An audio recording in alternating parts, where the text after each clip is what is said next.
Stop playing entrepreneur, Dad announced at Thanksgiving. It's embarrassing. Boo nodded. My brother laughed. I said nothing.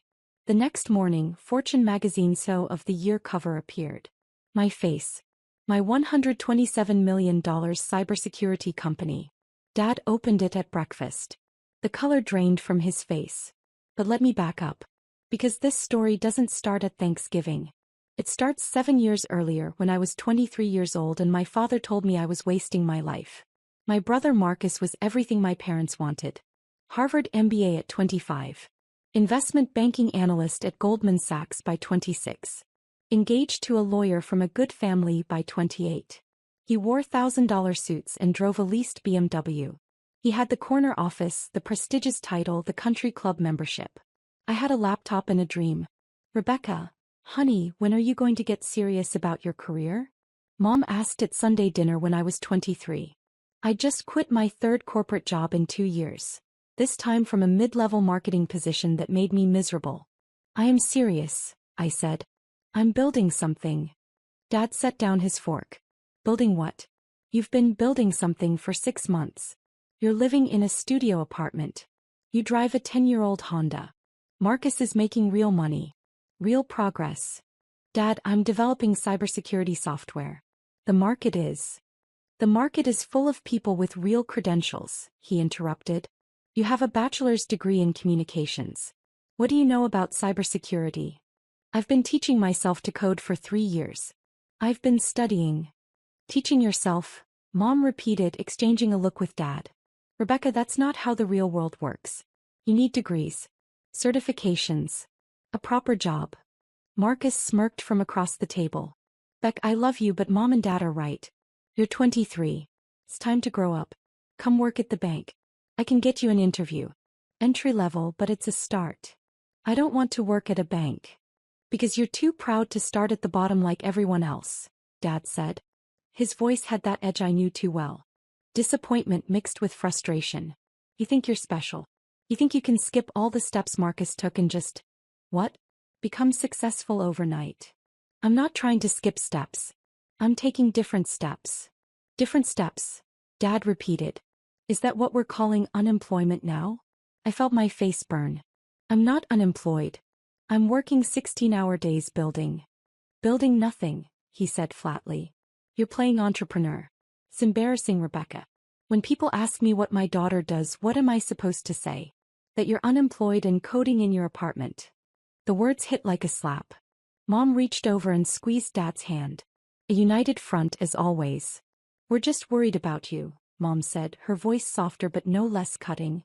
We don't want you to waste your 20s chasing something that's never going to happen. The technology industry is brutal. Do you know how many startups fail? 90%, I said quietly. I know the statistics. So why would you risk? Because I believe in what I'm building. Marcus laughed. Actually laughed. But that's adorable. But belief doesn't pay rent. How much savings do you have left? 3 months. 4. That's none of your business. It becomes our business when you come asking Mom and Dad for money, he said. I would never. You might not have a choice, Dad said. And we're telling you right now we're not funding this fantasy. If you run out of money, you figure it out. You get a real job. We're not enabling this anymore. I stood up. My hands were shaking. I should go. Rebecca, sit down, Mom said. We're having a family dinner. No, you're having an intervention. And I don't need to be here for it. I grabbed my coat and left. Behind me I heard Marcus say, let her go. She'll figure it out when her savings run out. I sat in my Honda in their driveway for 10 minutes crying. Not because they'd hurt my feelings, though they had. But because a small, terrifying part of me wondered if they were right. I didn't talk to my family much over the next 18 months. Occasional texts. Brief phone calls when Mom pressed. But I stopped going to Sunday dinners. Stopped attending family events. I told them I was busy. Working. Building. They thought I was avoiding them out of pride. They were half right. The truth was I was building something extraordinary, and I couldn't risk them sabotaging it with their doubt. My software, Titan Shield, was a next-generation cybersecurity platform that used AI to predict and prevent attacks before they happened. Not reactive security, Proactive protection. I'd spent 3 years researching, coding, testing. I'd burned through my savings, maxed out 2 credit cards, lived on ramen and coffee. And then 20 months after that disastrous Sunday dinner, I got my first client. A mid-sized financial services company in Austin. They paid me $180,000 for implementation and a year of service. I cleared my credit cards, signed a lease on a 1-bedroom apartment in a better neighborhood, bought business insurance. 6 months later I had 4 clients, then 12, then 27. By year 3, I had 140 clients and $8.3 million in revenue. By year 4 I incorporated, hired my first employees, 6 brilliant engineers I'd met in online coding communities. We worked out of a shared office space in downtown Seattle. We ate pizza at midnight and celebrated every new contract like we'd won the lottery. My parents had no idea. Marcus knew I was still doing my little tech thing. That's what he called it when we spoke twice a year. "How's your little tech thing going, Beck?" "It's going well," I'd say. "Well enough to pay rent?" He'd ask, that condescending tone dripping from every word. Well enough. He didn't ask for details. Neither did Mom or Dad. They'd decided years ago that my business was a failure and nothing I said would change their minds. So I stopped trying to convince them. I just kept building. By year 5, Titan Shield had 220 clients, $47 million in annual revenue, and 120 employees. We'd moved into our own office building, a renovated warehouse in Seattle's tech corridor with exposed brick, standing desks, and a kitchen that would make most restaurants jealous. I hired a CFO, a Chief Technology Officer, a VP of Sales. I brought on a PR firm to start building our brand presence. I invested in research and development, pouring money into innovation that would keep us 5 years ahead of competitors. And I kept my mouth shut about all of it. My family still thought I was struggling. Still thought I was playing entrepreneur, in some sad, delusional way. And I let them think it. Because by then I'd realized something important. Their doubt had been fuel. Every dismissive comment, every condescending question, every time they compared me to Marcus, it had pushed me to work harder, think smarter, build better. I wasn't hiding my success out of spite. I was protecting it. My chosen family knew everything. My employees knew they were building something revolutionary. My business partners, the venture capital firm that had invested $12 million in year 4, knew we were on track to be worth $500 million within 3 years. The tech journalists who'd started covering us knew Titan Shield was changing the cybersecurity industry. But my parents, they knew nothing. "How's work, honey?" Mom would ask during our quarterly phone calls. "Busy," I'd say. "Lots of projects." "Are you making enough to live on?" "I'm doing fine, Mom. Because if you need help, we can." "I don't need help." Silence.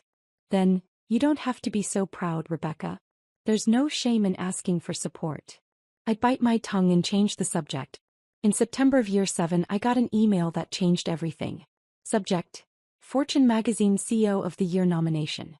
"Dear Ms. Chin, on behalf of Fortune Magazine, I'm pleased to inform you that you've been nominated for our annual CEO of the Year award. Your company, Titan Shield, has been recognized for exceptional growth, innovation, and industry impact. We'd like to schedule an interview and photo shoot for our December issue. The awards ceremony will be held in New York City on November 15th. I read the email 3 times. Then I called my CFO David Martinez. "Did you nominate us for something? The Fortune thing?" "Yeah, our PR firm submitted the application back in June. I didn't think we'd actually get nominated. Like, this is huge. Do you know how many CEOs apply for this?" "How many?" "Over 3,000. And they pick 25 finalists. We're in the top 25 tech companies in the country." I sat down. My hands were shaking. "When's the ceremony?" "November 15th. 3 weeks before Thanksgiving." Of course it was. The Fortune journalist was a woman named Patricia Hammond, mid-40s, with sharp eyes and a recording device she set on my desk like a weapon. "Let's start with the basics," she said. "Titan Shield was founded 7 years ago. You were 23. No technical degree. No business background. What made you think you could compete in one of the most competitive industries in the world?" "I didn't think I could compete," I said honestly. "I knew I could win." She smiled. "That's a bold statement." "It's an honest one. I spent 3 years preparing before I signed my first client. I learned to code, studied the market, identified the gaps nobody else was filling. By the time I launched, I wasn't competing. I was innovating. Your revenue growth is extraordinary. $8 million in year 3. $47 million in year 5. $127 million projected for this year. How did you scale so quickly? 2 things. I hired people smarter than me and I never stopped improving the product. Every dollar we made went back into development or talent. I didn't pay myself a real salary until year 4. What did you live on? Ramen. Coffee. Stubbornness. She laughed. Your family must be proud. I paused. They don't know. I'm sorry. My family doesn't know about Titan Shield's success. They think I'm still struggling. They think I'm playing entrepreneur. Patricia's eyebrows rose. Why? Because 7 years ago they told me I was wasting my life. They told me to get a real job. They compared me to my brother who works in investment banking and who they consider the successful one. And I decided I didn't need their validation to build something extraordinary. But surely they know you're doing well now? They know I'm still doing my tech thing. They don't ask for details. I don't volunteer them. Patricia leaned forward. Chin, do you realize your story is going to be the cover feature? My stomach dropped. The cover. December issue. The Secret CO. How she built a $127 million empire while her family thought she was failing. It hits newsstands on November 29th. 4 days after Thanksgiving. The invitation came via group text in early November. Mom, Thanksgiving at our house this year. 4 p.m. Please confirm attendance. Marcus, Emily and I will be there. Can we bring anything? Mom, just yourselves. Mom, Rebecca? I stared at my phone. I hadn't been to a family Thanksgiving in 4 years. Me, I'll be there. Mom, wonderful. It will be so nice to have everyone together. Marcus, Beck, you bringing anyone? Me, just me. Marcus, still single? You've got to make time for dating, Beck. All work and no play. I didn't respond. David walked into my office. You okay? You look like you've seen a ghost. I'm going to Thanksgiving at my parents' house. The parents who don't know you're on the cover of Fortune magazine? Those would be the ones. Beck, the issue hits newsstands the Friday after Thanksgiving. You're going to be there on Thursday. They're going to see it the next morning. I know. Are you going to tell them before? I thought about it. About 7 years of dismissive comments and condescending questions. About being compared to Marcus at every family gathering. About my father's voice saying, "It's embarrassing, Rebecca." No, I said. I'm not going to tell them. You're just going to let them find out when the magazine drops? That's exactly what I'm going to do. I arrived at my parents' house at 3:55 p.m. The same suburban colonial where I'd grown up. The same perfectly manicured lawn. The same wreath on the front door. Marcus opened it before I could knock. Beck. Long time no see. He looked exactly the same. Expensive suit replaced with expensive casual wear. The same confident smile. The same way of looking at me like I was a child playing dress-up. Hi, Marcus. Come in, come in. Emily's inside. You remember Emily? Of course. Emily was Marcus's wife. They'd married 2 years ago in a wedding that cost more than most people's houses. She was beautiful, accomplished, and had never been anything but polite to me in that way people are when they feel sorry for you. Mom appeared from the kitchen. Rebecca. You made it. He hugged me. Over her shoulder I saw Dad in the living room reading the newspaper. Hi, Mom. You look thin. Are you eating enough? I'm eating fine. Because you work too hard. I worry about you working all hours barely taking care of yourself. I'm fine, Mom. Really? We moved into the living room. Dad lowered his newspaper. Rebecca. Dad. How's work? Busy. Still doing the tech thing? Still doing the tech thing. He nodded and went back to his newspaper. Conversation over. Marcus handed me a glass of wine. So, Beck, tell us about your life. What's new? Not much. Working. The usual. Making ends meet? He asked, that familiar condescension creeping in. I'm doing fine. Because, if you ever need help, financial advice, job connections, I'm happy to help. That's what big brothers are for. I smiled. Thanks, Marcus. I'm good. Dinner was exactly what I expected. Mom asked about my apartment. Dad asked if I was still living in Seattle. Marcus talked about his latest promotion. Senior vice president now, managing a team of 30 analysts. Emily shared news about her law firm partnership track.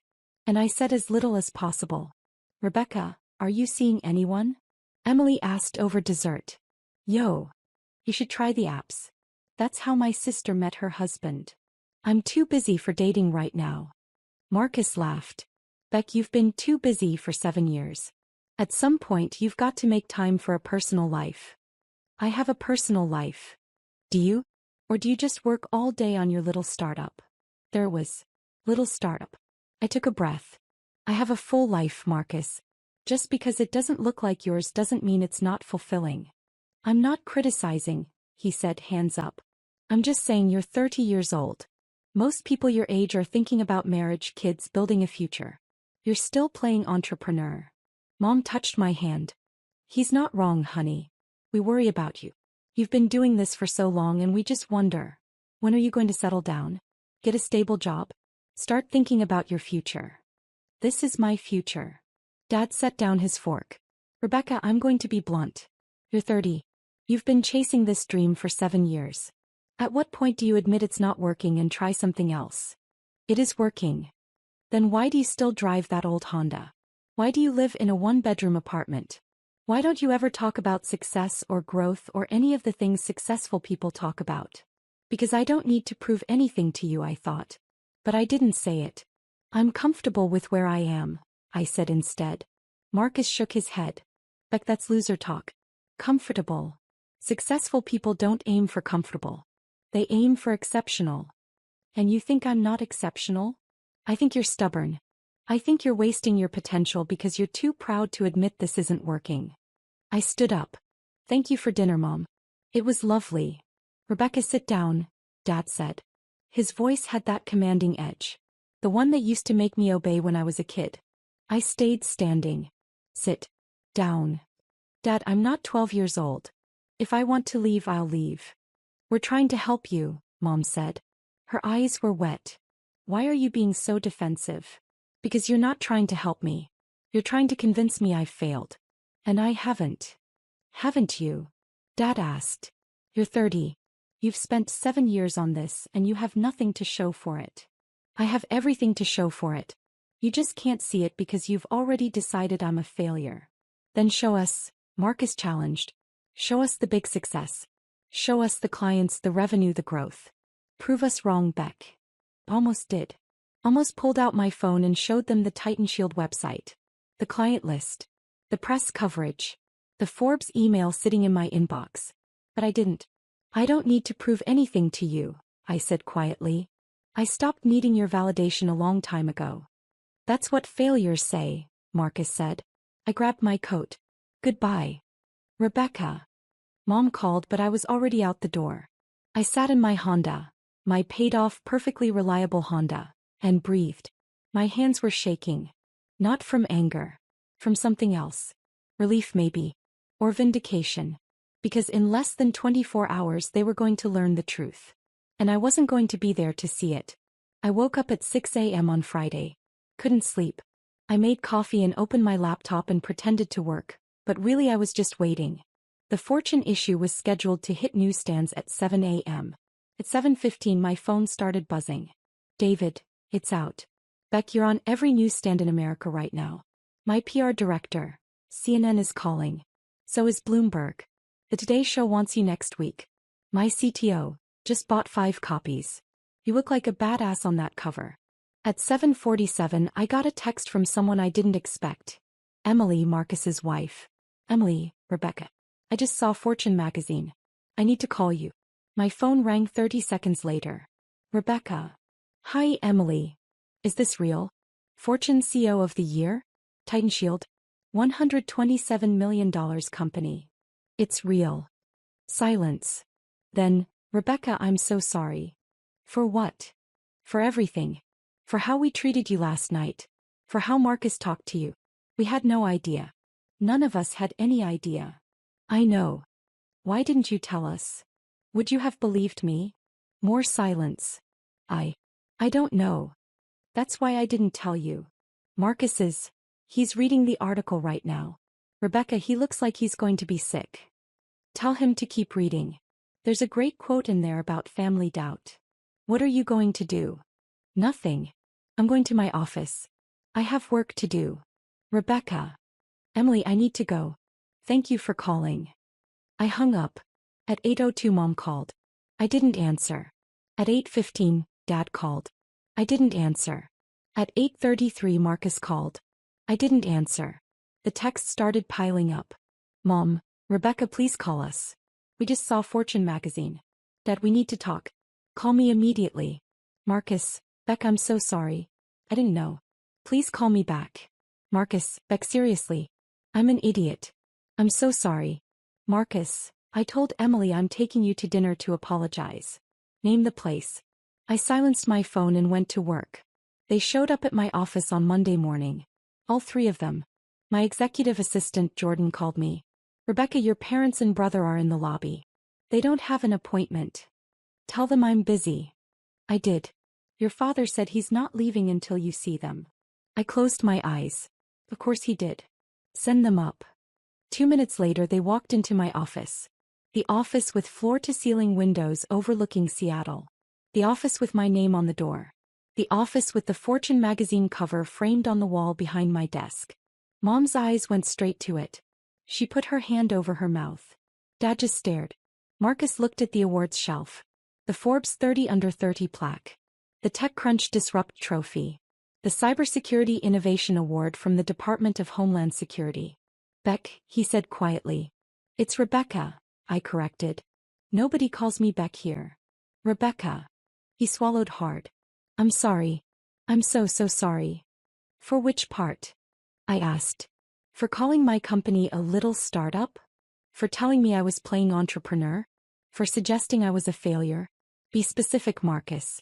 I want to know exactly what you're apologizing for. For all of it. For everything. I was wrong. I was so wrong. Dad stepped forward. Rebecca, we had no idea. You had no idea because you never asked. You decided I was failing and then stopped looking. You never told us, Mom said. Her voice was shaking. You never said anything about this. Would you have believed me if I had? I asked. Would you have believed that I was building a $127 million company when I was living in a studio apartment and driving my old Honda? Or would you have told me I was delusional? Silence. That's what I thought, I said. Dad's face was red. This isn't fair, Rebecca. You deliberately hid this from us. I protected it from you, I corrected. There's a difference. Protected it? We're your family. You're the people who told me I was wasting my life. You're the people who compared me to Marcus at every opportunity. You're the people who made it very clear that my dreams were embarrassing to you. We were worried about you. No, you were embarrassed by me. There's a difference. Marcus sank into one of my guest chairs. Beck, Rebecca, I don't know what to say. I've spent 7 years thinking you were struggling. Thinking I was the successful one. Thinking I was better than you. You were never better than me, Marcus. You just had more approval from Mom and Dad. That's not fair, Mom protested. We love you both equally. Do you? Because for 7 years, Marcus was the golden child and I was the disappointment. For 7 years, you used him as the standard I couldn't meet. For 7 years, you dismissed everything I was building as a fantasy. Because you never showed us anything different. Dad said. You lived like you were barely getting by. I lived like someone who reinvested every dollar into her company instead of spending it on luxury cars and expensive apartments to impress people who didn't believe in her anyway. The words hung in the air like smoke. Mom was crying now. Rebecca, please. We made mistakes. We were wrong. But we're here now. We want to support you. I don't need your support anymore. I have 287 employees who believe in me. I have investors who trusted me with their money. I have clients who bet their security on my technology. I have friends who celebrated every milestone with me. I built this without you. And I don't need you now that it's done. That's cruel, Dad said. Is it? Or is it honest? Marcus stood up. What can we do? How can we fix this? I looked at him. My brother. The golden child. The one who'd always had everything I wanted. Our parents' pride, their approval, their belief. You can't, I said quietly. You can't fix 7 years of dismissiveness with one apology. You can't undo the damage by showing up now that I'm on the cover of Fortune magazine. You can't earn my trust back by being impressed with my success when you were disgusted by my struggle. So that's it? Dad asked. You're just going to cut us out? I'm going to do what I've been doing for 7 years. I'm going to focus on my work, my team, and the people who actually believed in me. You three are welcome to be happy for me from a distance. But you don't get to be part of this. You don't get to claim credit. You don't get to tell people your daughter is the CEO of Titan Shield. You don't get to bask in reflected glory when you tried to extinguish the light in the first place. Mom sobbed. Rebecca, please don't do this. I'm not doing anything, Mom. I'm just declining to let you do something. There's a difference. My phone buzzed. Jordan, your 10 a.m. is here. I have a meeting, I said. You need to leave. Rebecca. Goodbye. They left. All three of them. Defeated. Devastated. Finally understanding what it felt like to be dismissed. I sat down at my desk and breathed. Then I smiled. The story exploded. By Tuesday, Titan Shield's website traffic had increased 4,000%. We had 1,200 new client inquiries. 3 acquisition offers. 17 interview requests from major media outlets. I did 6 of them. Every single interview asked about my family. About the secret I'd kept. About the relationship between doubt and determination. Your parents didn't know about your success, the CNN anchor said. How did that feel? Freeing, I said honestly. I didn't build Titan Shield to prove them wrong. I built it to prove myself right. Their doubt was just background noise. But surely you wanted their approval? When I was 23. Yes. When I was 30 and had built a $127 million company. Well, by then I'd learned something important. You don't need approval from people who don't believe in you. You need support from people who do. The interview went viral. 3.2 million views in 48 hours. My phone kept buzzing with family texts. Aunt Karen. Rebecca, I always knew you were special. Uncle Tom, so proud of you. Let's catch up. Cousin Michelle. My CO cousin. Can I tell people we're related? I didn't respond to any of them. The only family text I answered was from Emily. Marcus is devastated. He really is sorry. Is there any chance you'll talk to him? Maybe someday. Not today. 2 weeks after the Fortune article, I got a call from Dad. Rebecca, I need to tell you something. What? I've been getting calls. From colleagues. Friends. People at the club. Everyone's asking why I never mentioned my incredibly successful daughter. Why I never said you were CEO of a major tech company. What do you tell them? Silence. Then, I tell them I'm a fool. Dad. No, Rebecca. Let me finish. I was wrong. About everything. I dismissed you because you didn't follow the path I understood. You didn't get an MBA. You didn't climb a corporate ladder. You built something new and I couldn't see it because I was too busy comparing you to what I thought success should look like. Why are you telling me this? Because I need you to know. I'm sorry. I'm truly deeply sorry. And I understand if you never forgive me. But I need you to know that I see you now. I see what you built. I see what you sacrificed. And I'm in awe of you. My throat tightened. It's not enough, Dad. I know. You can't just apologize and expect everything to be okay. I know that too. But I hope someday you'll give me a chance to earn your trust back. Not as someone who's impressed by your success. As someone who should have believed in you when you were struggling. I didn't say anything. I love you, Rebecca, he said quietly. I always have. I just wasn't very good at showing it. He hung up before I could respond. Marcus tried a different approach. He sent me an email. Subject: I'm sorry. Beck, Rebecca. I've started this email 30 times and deleted it 30 times. Nothing sounds right because nothing can sound right. There's no way to apologize for 7 years of being a condescending asshole. But I'm going to try anyway. I was wrong. About everything. I convinced myself that my path was the only path to success. Corporate job. Traditional markers of achievement. I looked at you and saw someone who was refusing to follow the rules and I judged you for it. The truth is I was jealous. You had courage I never did. You bet on yourself. You built something from nothing. You took risks that terrified me. And instead of admiring you for it, I belittled you. I made myself feel better by making you feel small. I'm ashamed of that. I'm ashamed of the person I was at that Thanksgiving dinner. I'm ashamed of every time I called your work your little tech thing. I'm ashamed that it took a Fortune magazine cover for me to realize that you were always the exceptional one. I don't expect forgiveness. I don't deserve it. But I want you to know that I'm working on being better. Emily's been helping me understand where I went wrong. And I'm hoping that someday when you're ready we can talk. Really talk. Not as the golden child and the disappointment. But as equals. Because you're not just my equal, Rebecca. You're my superior. In every way that matters. I love you. I'm sorry. And I'm proud of you. Marcus. I read it 3 times. Then I closed my laptop and went back to work. The award ceremony for Fortune CEO of the Year was held in February at a Manhattan hotel ballroom with crystal chandeliers and a guest list that read like a who's who of American business. I wore a black dress that cost more than my first month's rent 7 years ago. My team was there. David, my CTO, my VP of sales. 20 of us celebrating together. My parents and Marcus were not invited. But they showed up anyway. I saw them as I was walking into the ballroom. Standing by the entrance. Nervous. Out of place in their formal wear, clutching programs like lifelines. Mom saw me first. Rebecca. I stopped. We weren't sure you'd want us here, she said. But we had to come. We had to see you accept this award. How did you even get tickets? This is invitation only. Marcus looked embarrassed. I know someone on the Fortune board. I pulled some strings. If you want us to leave. I don't want you to leave, I said quietly. But I don't want you to be here as my family. Not yet. You haven't earned that. Dad flinched. Rebecca. You can stay. You can watch. But you're not sitting with me.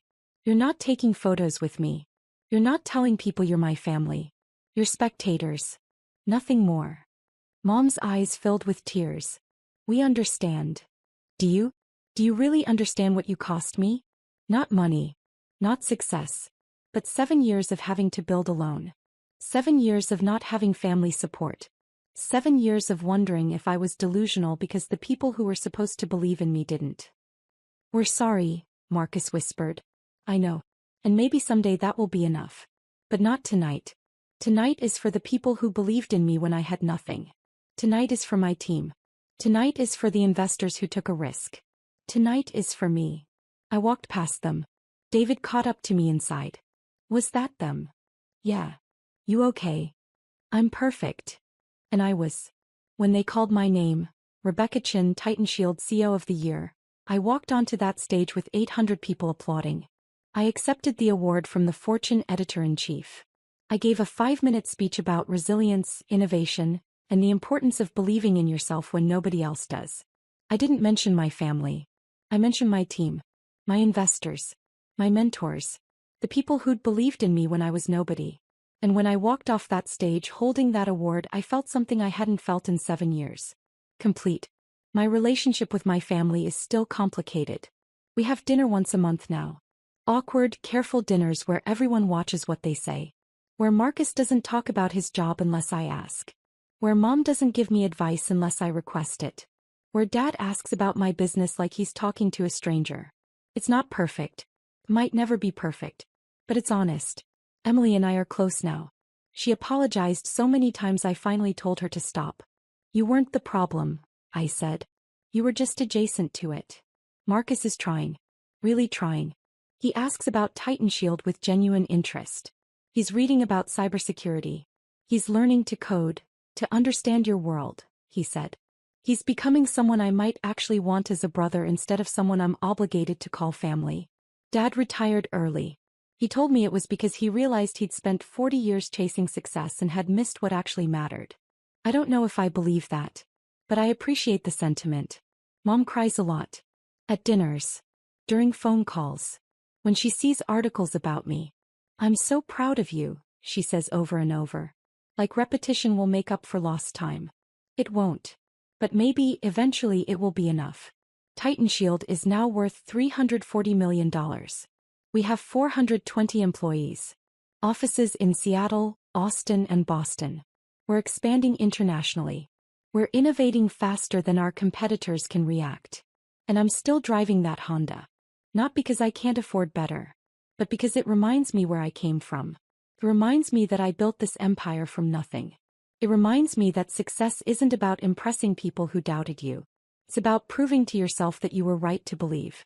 My phone buzzes. Text from Marcus. Sunday dinner at mom and dad's. You coming? I think about it. About whether I want to spend my Sunday evening navigating the careful dynamics of a family still learning how to treat me like an equal. Then I remember, I don't have to prove anything anymore. I'll be there. Because maybe, just maybe, that's what success really looks like. Not the magazine covers or the awards or the $340 million company. But the freedom to choose forgiveness. On your own terms.